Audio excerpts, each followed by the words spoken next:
What's going on, everybody? Today I'm going to show you how to change your plastic Toyota oil filter housing to a metal one.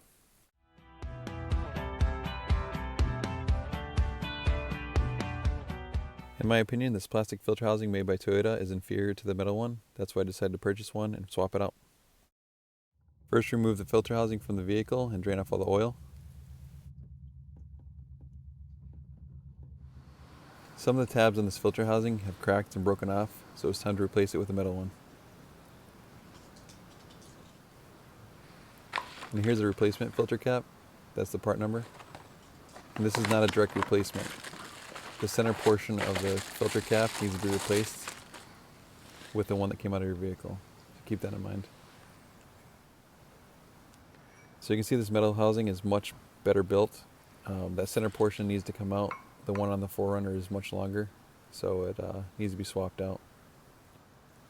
In order to remove that center portion, you need to pull up and bend that tab up between those two ears, and then you need to rotate the center portion out.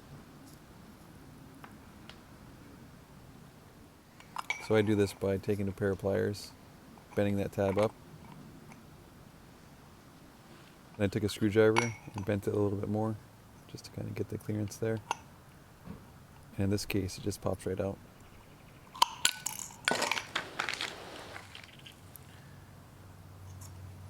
Move the spring. You need to do it on your old filter housing. Remove that one, same way.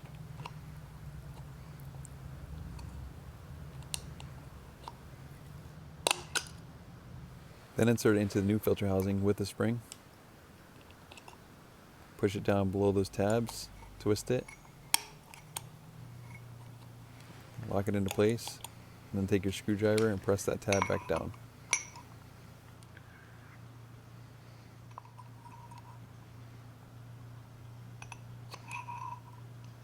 Then just double check that it's in there correctly by pressing down and giving it a little twist. Make sure it doesn't come out.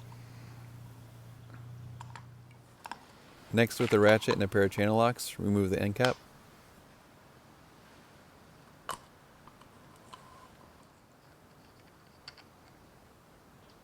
Next, take the filter and install it into the housing. Then take the small O-ring and install it into the end cap.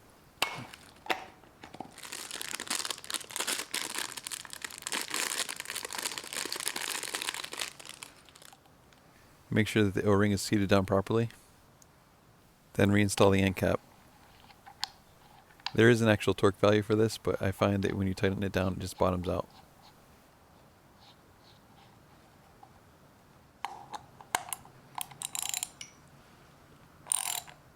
Then take the larger O-ring, put a little bit of oil on it, and install it onto the filter housing. And there's a slot on the filter housing that it needs to get installed into. Make sure it's not on the threads.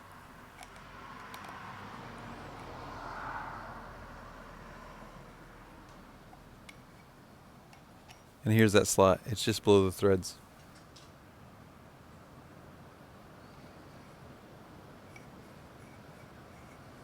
Next, reinstall your new filter housing and torque it down to spec.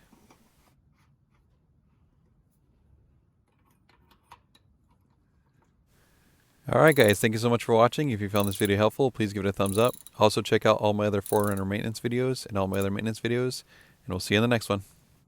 And just a reminder, I'll leave a link for the metal filter housing and the tools used in this video in the description below.